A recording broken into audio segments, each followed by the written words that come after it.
At any time. So here's how the very first shoot went. So I signed with Hussy Models with Riley, and we flew me out to Miami, and we set up 2 weeks of shoots for my intro to porn, because I was like, let's do it. Because I started off camming, and then relatively early people were like, hey, can you make videos? And so I started making solo videos, and those were great, and I love doing that, and it taught me how to talk to a camera. And then from that, they were like, hey, but what if you did videos but with a penis? And I was like, that sounds fun. And so then I started filming boy girl, and I even shot my MMF bisexual three-way myself while I was just in the beginning of camming. So I was already shooting all the things before I got into porn. So I flew out, and I was like, okay, this is going to be different. Let's figure this out.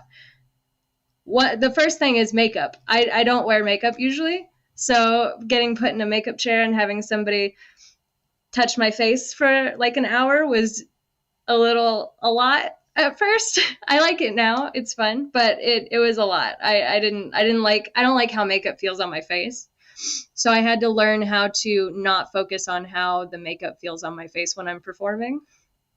It's also hard too because, there's a lot of makeup artists out there and there's a lot of bad ones. Yeah. And I don't know if whoever did your makeup did a good job or not. I'm like so picky about makeup artists. There's like 2 people that I will work with because I think that it's really like 50% of the results of the shoot. Yeah. So I understand Yeah. how that could be. I got really lucky with that week. That week I had a great makeup artist and they did me right. But there have been some scenes where I see the pictures and I'm like, first of all, that doesn't look like me. How did you make my face look so different? And other ones where I'm like, I look much older than I am because it's caked on and there's those lines. So I started seeing that. So I don't know how to do makeup. So I got a friend of mine who's a makeup artist to take me to the store and help me pick out a bunch of makeup and then help me try to figure out how to do it. I'm still not very good at it, but I'm getting better. So now I have a little bag and I slip it in my suitcase. And when the makeup artist leaves, I go in the bathroom and I go, okay, so if we move this way and we wipe this off, then this will be fine. But oh my God, you were like you're like the girl that makeup artists bitch to me about. They're like, I'm sorry. She went in the bathroom and changed her makeup. I wait till they leave though. It's rude to do it when they're still there. Right. Okay. So here's the difference with my shoots, and hopefully you would like my makeup artist. I'm sure I would. I try to hire the best people, but my people stay all day. So they wouldn't leave. You wouldn't have an opportunity to sneakily do that without me catching on. I'll say usually the women that stay all day are better. So I think that I do think that when you have a shoot where the makeup artist does stay all day, it generally tends to be a higher production, which means that they're hiring better makeup artists. Yeah. So if I hear the makeup artist is there all day, I go, oh, then I don't even need to bring this. So I still do, just in case, because we all have nitpicky things. It's not a bad idea. My main thing is my lips. I have a certain way I like to do my lips, and almost no makeup artist does it. And so then I always go in and I touch it up, because either it's out of the line or in the line. So I like it to be right on my lip line. But yeah, I'm the same way. I actually hate it when people draw outside my lip line, or when people try to give me what they call a Cupid's bow, that little indentation at the top of your lip, because I don't have one. I hate it when people do that. And there's actually really only one person that I normally let do my makeup, and we've worked together so often, she knows my face. But even like the best makeup artists, a lot of times I'm very particular about how I want my makeup done. So I get it.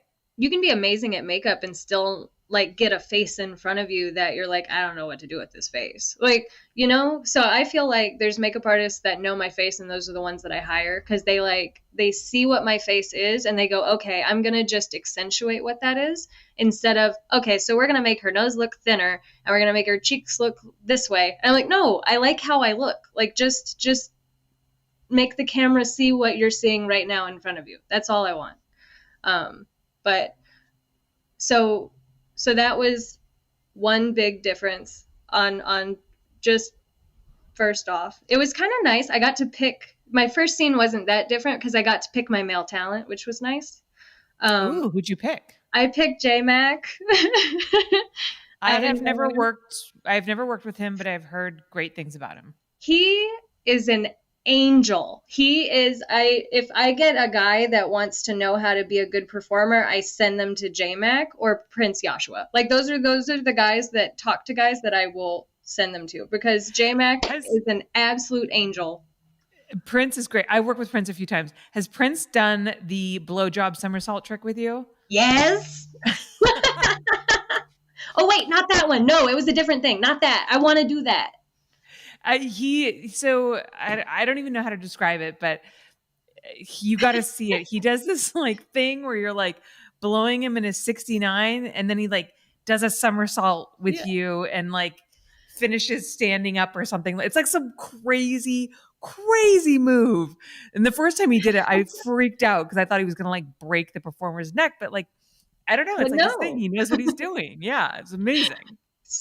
Surprisingly so athletic. Like he's very impressive though. He's flipped me all around and done other stuff, but not that one yet. Sorry. The tangents are going to be a consistent thing. That's okay.